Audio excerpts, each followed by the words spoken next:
Hello friends, welcome to Arya Socio Academy. Please like, share and subscribe my channel and also press bell icon. Hello everyone, welcome to our channel Arya socio academy. यह channel समाजशास्त्र से संबंधित है और यहाँ हम समाजशास्त्र के महत्वपूर्ण बिंदुओं को नए सोच और नए तरीके से अध्ययन करते हैं। तो शुरू करते हैं आज का एमसीक्यू। क्वेश्चन 1 है, शिक्षा एक व्यापक अर्थ में बचपन से लेकर प्रौढ़ावस्था तक सामाजिक नियंत्रण का एक महत्वपूर्ण साधन है। यह किसका कथन है? ए जॉन डीवी, बी रास, सी बोटोमोर, डी इनमें से कोई नहीं। तो यहाँ एक कथन है जो कि शिक्षा से संबंधित है और ये कथन में क्या कहते हैं कि बचपन से लेकर प्रौढ़ावस्था तक शिक्षा क्या है? सामाजिक नियंत्रण का एक साधन है। तो सामाजिक नियंत्रण की बात कौन करते हैं? रास महोदय करते हैं। तो आंसर तो हमारा मिल गया फर्स्ट का बी।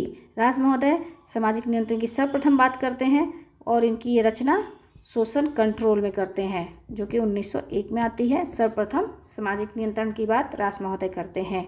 बोटोमोर महोदय की बात करें तो यह 3 तरीके के इलीट की बात करते हैं। 3 तरीके के इलीट, BIM, बीम याद रखिएगा। एम से हो गया आपको मैनेजेरियल इलीट, ई से इंटेलेक्चुअल इलीट और बी से हो गया ब्यूरोक्रेटिक इलीट। तो इस तरह से फर्स्ट का आंसर हमारा हो गया बी। नेक्स्ट क्वेश्चन 2, औपचारिक नियंत्रण में आवश्यक तत्व हैं? ए स्थिरता, बी बाध्यता, सी मानवता, डी नैतिकता। तो सामाजिक नियंत्रण की यहाँ बात हो रही है। सामाजिक नियंत्रण 2 तरह के होते हैं, एक होता है औपचारिक नियंत्रण और दूसरा होता है अनौपचारिक नियंत्रण। जिसमें फॉर्मेलिटीज़ होती हैं वो औपचारिक है, जिसमें फॉर्मेलिटीज़ नहीं होती वो अनौपचारिक है। यह लिखित होता है या अलिखित होता है। तो यहाँ क्या है? औपचारिक नियंत्रण पूछ रहा है तो औपचारिक नियंत्रण में क्या होती है? बाध्यता होती है। जैसे इसका एग्जाम्पल हो गया कानून। कानून की बात क्या है? हमें माननी ही पड़ती है, यह हमारे लिए बाध्य होता है। और अनौपचारिक में क्या है? नैतिकता भी आ जाती है, मानवता भी एक तरीके से सिखाई जाती है। तो नियंत्रण की तरह काम करता है कि हमें किस तरह से व्यवहार करना है, किस तरह से नहीं करना है। तो 2 का आंसर हमारा हो गया यहाँ बी। नेक्स्ट क्वेश्चन 3, निम्नलिखित में से कौन सा क्रम कार्ल मार्क्स द्वारा प्रतिपादित सामाजिक परिवर्तन की प्रक्रिया का सर्वोत्तम द्योतक है? कार्ल मार्क्स के द्वारा जो बताया गया है वो कौन से सामाजिक परिवर्तन की प्रक्रिया है? ए उत्पादन संबंधों में परिवर्तन, उत्पादक शक्तियों में परिवर्तन, ऊपरी संरचना में परिवर्तन। तो पहले हम कार्ल मार्क्स की बातों को समझ लेते हैं तो अपने आप इस चीज़ का हल निकल जाएगा। कार्ल मार्क्स अवधारणा देते हैं, एक ऐतिहासिक द्वंद्ववाद की अवधारणा देते हैं। ऐतिहासिक द्वंद्ववाद की अवधारणा देते हैं और इसमें इतिहास की बात बताते हैं कि किस तरह से इतिहास में परिवर्तन आया। वो कहते हैं कि परिवर्तन का मुख्य आधार क्या है? आर्थिक। अर्थ को महत्वपूर्ण मानते हैं, आर्थिक मानते हैं, जिसमें वो कहते हैं कि उत्पादन प्रणाली में अंतर आता है। जब उत्पादन प्रणाली चेंज होती है तो उत्पादन संबंधों में भी परिवर्तन आता है, संबंधों में भी चेंज आता है और फिर समाज बदलता है, समाज में परिवर्तन आता है। तो यहाँ देखते हैं कि उत्पादन संबंधों में परिवर्तन, शक्तियों में परिवर्तन, उत्पादन के तरीकों में परिवर्तन, ऊपरी संरचना में परिवर्तन। तो आंसर क्या हो जाएगा? पहले ही मिल गया। संबंधों में परिवर्तन क्या है? यहाँ फर्स्ट स्टेप है, तब सेकंड स्टेप है, तब यह थर्ड स्टेप हो जाता है। तो यहाँ संबंधों में पहले ही परिवर्तन, तो यह आंसर नहीं होगा। दूसरा यहाँ कह रहा है कि शक्तियों में परिवर्तन, यह भी नहीं होगा। और यहाँ तरीकों में परिवर्तन अर्थात प्रणाली में चेंज आएगा, शक्तियों में परिवर्तन होगा, तब संबंधों में भी परिवर्तन आएगा। तो आंसर हमारा हो गया यहाँ सी, ऊपरी संरचना परिवर्तन, इससे भी कोई मतलब नहीं है। तो 3 का आंसर हो गया सी। कार्ल मार्क्स से संबंधित वीडियो बना हुआ है, वहाँ किस तरह से वो समझाते हैं कि समाज में किस तरह से परिवर्तन आता है, कौन कौन से मुख्य उनकी अवधारणाएँ हैं, कौन कौन सी उनके मुख्य बुक्स हैं इत्यादि। कार्ल मार्क्स से संबंधित जो भी चीज़ें हैं वो आपको देखेंगे तो सारी चीज़ें वहाँ क्लियर हो जाएंगी। तो देख लीजिएगा, 3 का आंसर हमारा हो गया यहाँ सी। नेक्स्ट क्वेश्चन 4, रेखीय परिवर्तन और चक्रीय परिवर्तन में एक आधारभूत अंतर है। वो अंतर क्या है हमें बताना है। रेखीय परिवर्तन क्या होता है?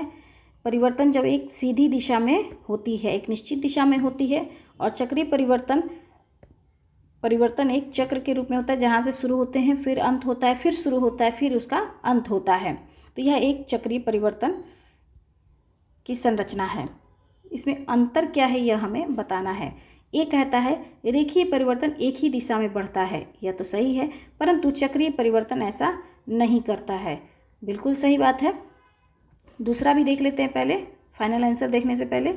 रेखीय परिवर्तन हमेशा एक रेखीय होता है, सही है, परंतु चक्रीय परिवर्तन कभी वृत्तीय नहीं होता, यह गलत है। रेखीय परिवर्तन का स्रोत केवल बाहरी होता है, परंतु चक्रीय परिवर्तन का स्रोत आंतरिक होता है, यह भी सही नहीं है। उपयुक्त कोई नहीं। तो आंसर हमारा मिल गया ए। क्या कह रहा है कि रेखीय परिवर्तन एक ही दिशा में बढ़ता है और चक्रीय परिवर्तन ऐसा नहीं करता है। 4 का आंसर हो गया हमारा यहाँ ए। रेखीय परिवर्तन से संबंधित जो आपके विद्वान आ जाएंगे वो हो जाएंगे Comte, Marx, Morgan, Spencer, Hobhouse,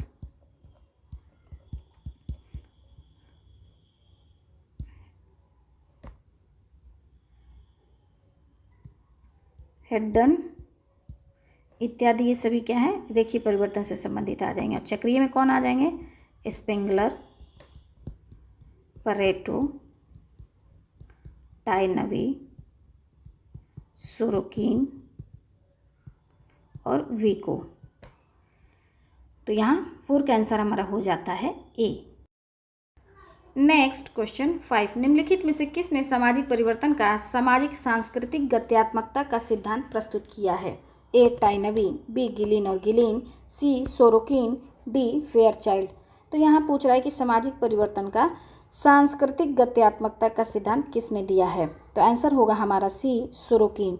Sorokin कहते हैं कि संस्कृति में जब परिवर्तन आता है तो हमारे समाज में भी परिवर्तन आता है, जिसे ये सांस्कृतिक गत्यात्मकता का सिद्धांत कहते हैं। कहते हैं कि 3 तरह की संस्कृति है, एक अनुकूलनात्मक संस्कृति,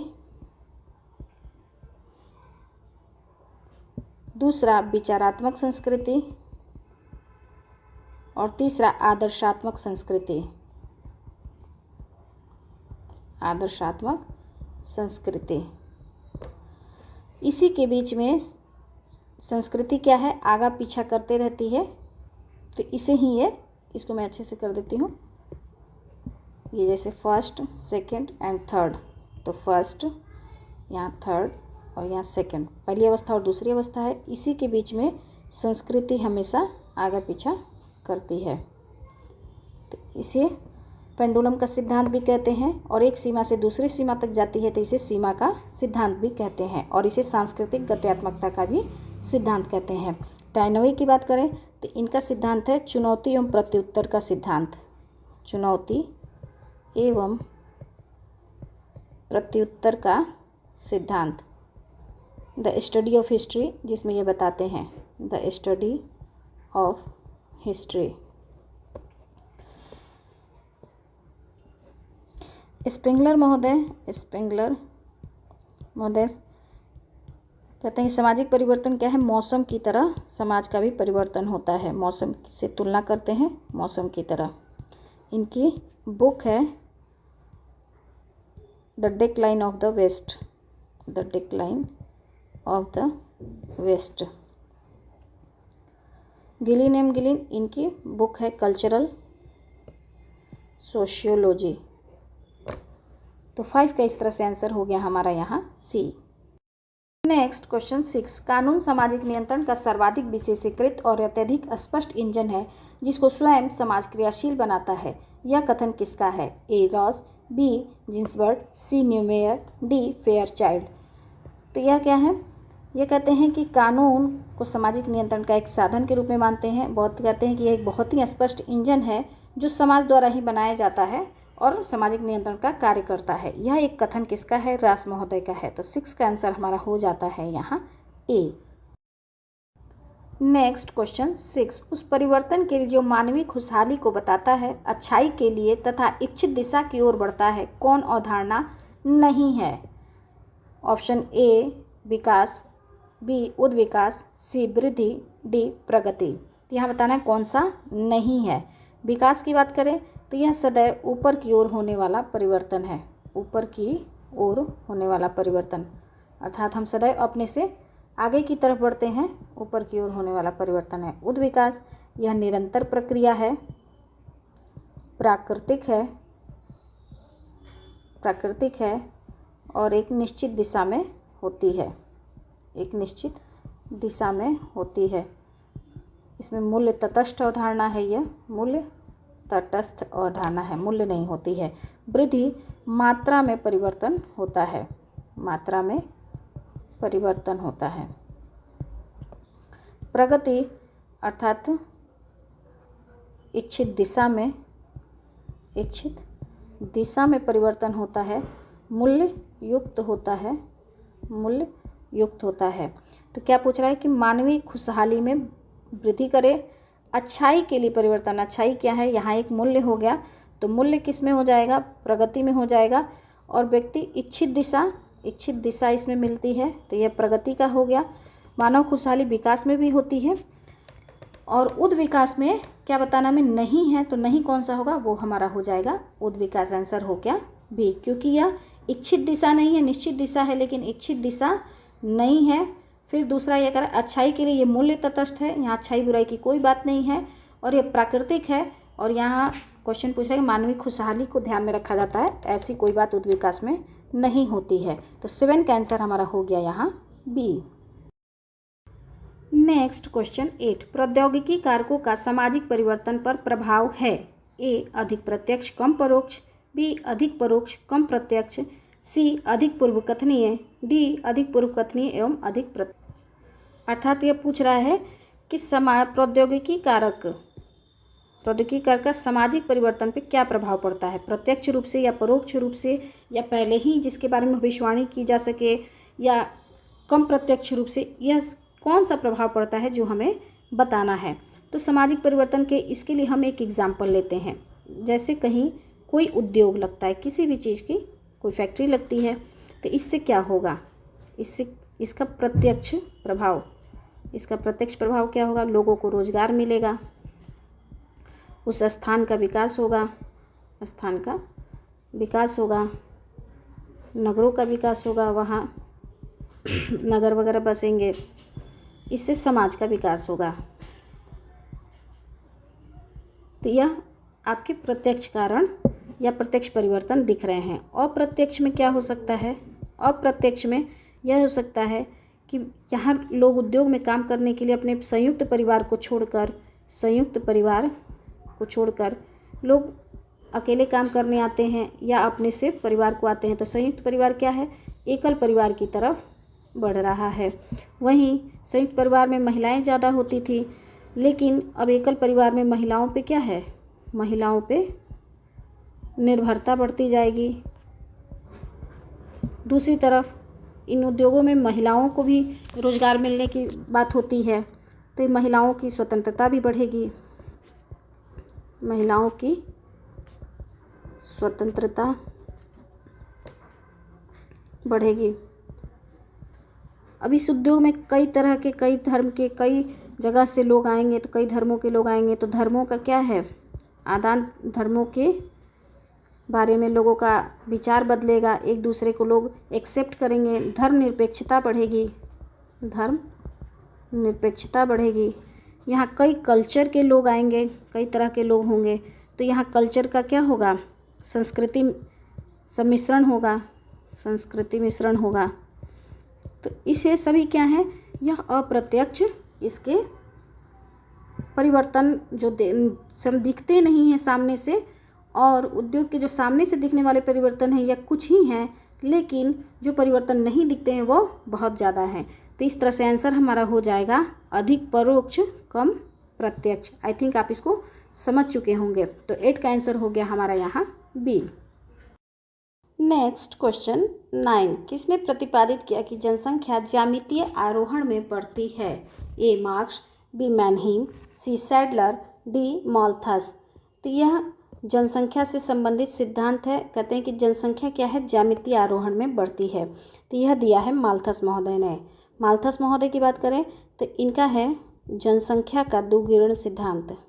जनसंख्या का द्विगुणन सिद्धांत। द्विगुणन सिद्धांत ये किस बुक में देते हैं? इनकी बुक है an essay on the principles of population. बहुत ही फेमस बुक है और कई बार इससे क्वेश्चन आया है, बुक के नाम से भी और इनके सिद्धांत से भी। इसी में यह सिद्धांत देते हैं कि जनसंख्या क्या है? जनसंख्या ज्यामितीय रूप में बढ़ती है, ज्यामितीय रूप में बढ़ती है, अर्थात 2 से 4, 4 से 8, 8 की दुगुना 16, 16 की दुगुना 32, इस तरह से जनसंख्या बढ़ती है। वहीं खाद्य आपूर्ति अंकगणितीय रूप से बढ़ती है। अंकगणितीय रूप से बढ़ती है किस तरह से? 1 2 3 4 5 6 इस तरह से बढ़ती है। इसी के आधार पर इन्होंने कहा कि किसी भी देश की या राष्ट्र की जनसंख्या 25 वर्ष में दुगनी हो जाएगी, 25 वर्ष में दुगनी हो जाती है। तो माल्थस से जनसंख्या से संबंधित ये सारे सिद्धांत थे। सैडलर की बात करें तो इन्होंने जनसंख्या के घनत्व और संतानोत्पत्ति का सिद्धांत दिया है। मैनहीम में जनसंख्या नहीं से संबंधित इनका कोई नहीं आता है। मार्क्स में यह अतिरेक जनसंख्या का सिद्धांत देते हैं। अतिरेक जनसंख्या का सिद्धांत मार्क्स का है। और बात करें तो जनसंख्या संक्रमण का सिद्धांत, जनसंख्या संक्रमण का सिद्धांत थॉम्पसन एवं नोटेस्टीन ने देते हैं। थॉम्पसन एवं नोटेस्टीन देते हैं। जनसंख्या के आहार का सिद्धांत डबलडे देते हैं। प्रोटीन का सिद्धांत, जनसंख्या के प्रोटीन का सिद्धांत कैस्ट्रो देते हैं। प्रजनन फलन का सिद्धांत, प्रजनन फलन का सिद्धांत कौन देते हैं? स्पेंसर महोदय देते हैं। सामाजिक गतिशीलता का सिद्धांत, सामाजिक गतिशीलता, जनसंख्या में सामाजिक गतिशीलता का सिद्धांत दुर्खिम महोदय देते हैं। दुर्खिम।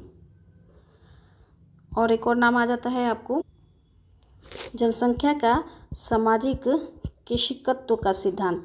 केशिकत्व का सिद्धांत यह कौन देते हैं? आर्सेन ड्यूमोंट देते हैं। ड्यूमा कहीं कहीं लिखा हुआ आता है या ड्यूमोंट। तो ये इस तरह से 9 का आंसर तो हो गया हमारा यहाँ डी।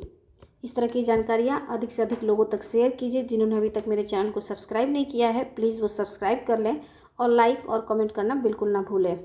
तो 9 का आंसर हमारा यहाँ हो गया डी। नेक्स्ट क्वेश्चन 11, सामाजिक परिवर्तन में समाहित है? ए सामाजिक संरचना में परिवर्तन, बी सामाजिक व्यवस्था में परिवर्तन, सी सामाजिक प्रकारों में परिवर्तन, डी उपयुक्त सभी में परिवर्तन। तो समाज में क्या है? सामाजिक संरचना और प्रकार दोनों आ जाते हैं। तो अर्थात जब जहाँ दोनों होंगे तो सामाजिक व्यवस्था भी होगी। तो सामाजिक संरचना, व्यवस्था और प्रकार और तीनों तरह के परिवर्तन से ही सामाजिक परिवर्तन हम कहते हैं। तो 10 का आंसर हमारा हो गया यहाँ डी। नेक्स्ट क्वेश्चन 11, धर्म की सामाजिक नियंत्रण में भूमिका में ह्रास के लिए सर्वाधिक उत्तरदायी है? ए व्यक्तिवाद, बी भौतिकवाद, सी विज्ञानवाद, डी सुखवाद। तो धर्म जो सामाजिक नियंत्रण करता था उसकी जो भूमिका थी उसमें क्या है? कमी आई है या किस कारण से आई है यह हमें बताना है। तो व्यक्तिवाद और भौतिकवाद और सुखवाद, इससे कोई विशेष फर्क नहीं पड़ता है। विज्ञानवाद, इसी के कारण ही धर्म में सामाजिक नियंत्रण की जो भूमिका थी धर्म की उसमें कमी आई है। विज्ञानवाद में क्या है कि विज्ञान क्या करता है? तर्क देता है। वो तथ्यों को सामने रखकर तथ्यों के आधार पर तर्क देता है, जिससे क्या है व्यक्ति सही या गलत, उचित या अनुचित में फ़र्क कर पाता है और अंधविश्वास से दूर होता है। इस कारण धर्म से जो सामाजिक नियंत्रण होता था, धर्म के नाम पे जो व्यक्ति डरता था, धीरे धीरे उसमें कमी आई है। तो इसलिए 11 का आंसर हमारा होगा यहाँ सी, विज्ञानवाद। तो आई थिंक आज के जो MCQ है वो आप लोग के लिए हेल्पफुल रहा होगा। थैंक यू, धन्यवाद।